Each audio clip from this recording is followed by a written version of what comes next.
নমস্কার, আরও একটা গুরুত্বপূর্ণ ইনফরমেটিভ ভিডিও নিয়ে চলে এলাম। আপনারা দেখছেন আপনাদের এই প্রিয় বিশ্বস্ত চ্যানেল। আবহাওয়ার খবর নিয়ে চলে এলাম। 16-18 প্রবল ঠান্ডা, হু করে বাংলা হাওয়া ঢুকছে। মাঘে 13 জেলায় সতর্কতা আছে। কোন জেলায় সতর্কতা দেওয়া হয়েছে, 15ই জানুয়ারির লেটেস্ট আবহাওয়ার আপডেট কী আছে এই প্রতিবেদনে বলবো।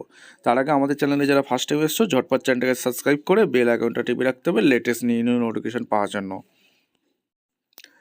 এখানে বলা হয়েছে বৃষ্টিপাত ও তুষারপাত কোথায় কোথায় হবে 16 থেকে 20 জানুয়ারি পর্যন্ত জম্মু কাশ্মীর, হিমাচল প্রদেশ এবং উত্তরাখণ্ডে হালকা থেকে মাঝারি ধরনের বৃষ্টিপাত বা তুষারপাত হতে পারে।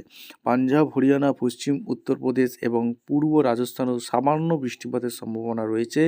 সর্বনিম্ন তাপমাত্রা আগামী 4 দিনের উত্তর পশ্চিম ভারতের সর্বনিম্ন তাপমাত্রা ধীরে ধীরে বাড়বে। দেশের অন্যান্য অংশে তাপমাত্রার খুব বেশি পরিবর্তন হবে না, তবে মহারাষ্ট্রে সামান্য ওঠানামা করবে। ঘন কুয়াশা শৈত্যদিন এবং শৈত্যপ্রবাহ সতর্কতা দেওয়া হয়েছে। ঘন থেকে অতি ঘন কুয়াশা উত্তরাখণ্ড, পাঞ্জাব, হরিয়ানা, চণ্ডীগড়, দিল্লি এবং উত্তরপ্রদেশের কিছু অংশে 16 থেকে 19 জানুয়ারি পর্যন্ত খুব ঘন কুয়াশা থাকার সম্ভাবনা রয়েছে। বিহার, পশ্চিমবঙ্গ, সিকিম এবং আসামের কুয়াশা থাকবে।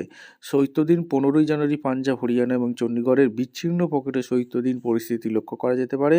শৈত্যপ্রবাহ 16ই জানুয়ারি হরিয়ানা, চণ্ডীগড়, হিমাচল প্রদেশ, উত্তরাখণ্ড, পাঞ্জাব, রাজস্থান, ছত্তিশগড় এবং ঝাড়খণ্ডে বিচ্ছিন্ন শৈত্যপ্রবাহের পরিস্থিতি খুব সম্ভবত থাকবে। উড়িষ্যাতে 16 এবং 17ই জানুয়ারি এই পরিস্থিতিতে দেখা যাবে। আমরা এখন মৌসুম ভবনের ওয়েদার রিপোর্টে আছি। এখানে পরিষ্কার বলে দিয়েছে যে এই সব জায়গায় হলুদ সতর্কতা দেওয়া হয়েছে। তোমরা দেখতে পাচ্ছ এই সব জায়গায় হলুদ সতর্কতা, শৈত্যপ্রবাহের পরিস্থিতি। এখানে কমলা সতর্কতা দেওয়া হয়েছে, ঘন কুয়াশা বিরাজ করবে, এই সব জায়গায় হলুদ সতর্কতা দেওয়া হয়েছে। 15ই জানুয়ারি কি ওয়েদার আপডেট থাকবে, অর্থাৎ কোল্ড ওয়েভ কন্ডিশন, ঠান্ডা ওয়েদার থাকবে ছত্তিশগড়, হরিয়ানা, চণ্ডীগড়, দিল্লি, হিমাচল প্রদেশ, ঝাড়খণ্ড, উড়িষ্যা, পাঞ্জাব, রাজস্থান আর উত্তরাখণ্ড। আর কোল্ডে কন্ডিশন থাকবে হরিয়ানা, চণ্ডীগড়, দিল্লি, পাঞ্জাব।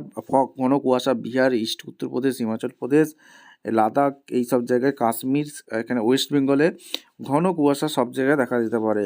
আর ডেন্স ফগ, ভেরি অর্থাৎ অতি ঘন কুয়াশা কোথায় থাকবে, হরিয়ানা, চণ্ডীগড়, দিল্লি, পাঞ্জাব, উত্তরাখণ্ড আর এই সব জায়গা। আর কোনো ওয়ার্নিং দেওয়া হয়নি। 15/1/26 ওয়েদার রিপোর্ট কী বলছে, ওয়েস্ট বেঙ্গলে দার্জিলিংয়ে 4 ডিগ্রি, কালিম্পংয়ে 9 ডিগ্রি, শিলিগুড়িতে 12 ডিগ্রি, রামসাইতে 8 ডিগ্রি, জলপাইগুড়িতে 9 ডিগ্রি, কোচবিহারেতে 9 ডিগ্রি, রাতুয়াতে 13 ডিগ্রি, মালদাতে 13 ডিগ্রি, মুর্শিদাবাদে 9 ডিগ্রি, বহরমপুরে 9 ডিগ্রি, আসানসোলে 10 ডিগ্রি, শান্তিনিকেতনে 9 ডিগ্রি, শ্রীনিকেতনে 8 ডিগ্রি, পুরুলিয়াতে 10 ডিগ্রি, বাঁকুড়াতে 9 ডিগ্রি, বর্ধমানে 11 ডিগ্রি, কৃষ্ণগড়ে 9 ডিগ্রি, বিষ্ণুপুরে 9 ডিগ্রি, হাওড়াতে থাকবে 10 ডিগ্রি, দমদমে 12 ডিগ্রি, মেদিনীপুরে 11 ডিগ্রি, অশোকনগরে 10 ডিগ্রি, দমদমে 12 ডিগ্রি, সল্টলেকে 13 ডিগ্রি, আলিপুরে 12 ডিগ্রি, ডায়মন্ডহারবারে 11 ডিগ্রি, সুন্দরবনে 11 ডিগ্রি, দীঘাতে 11 ডিগ্রি। ঘন কুয়াশা সতর্কতা দিয়েছে। ওয়েস্ট বেঙ্গলে আর কোনো ওয়েদার আপডেট, কোনো পরিবর্তন হয়নি। ভিডিওটা ইনফরমেটিভ মনে হলে আমাদের চ্যানেল ফার্স্ট টাইমে থাকলে চ্যানেলটাকে সাবস্ক্রাইব করে বেল আইকনটি টিপে রাখো। দেখা হচ্ছে কোনো পরবর্তী ভিডিও নিয়ে। ধন্যবাদ।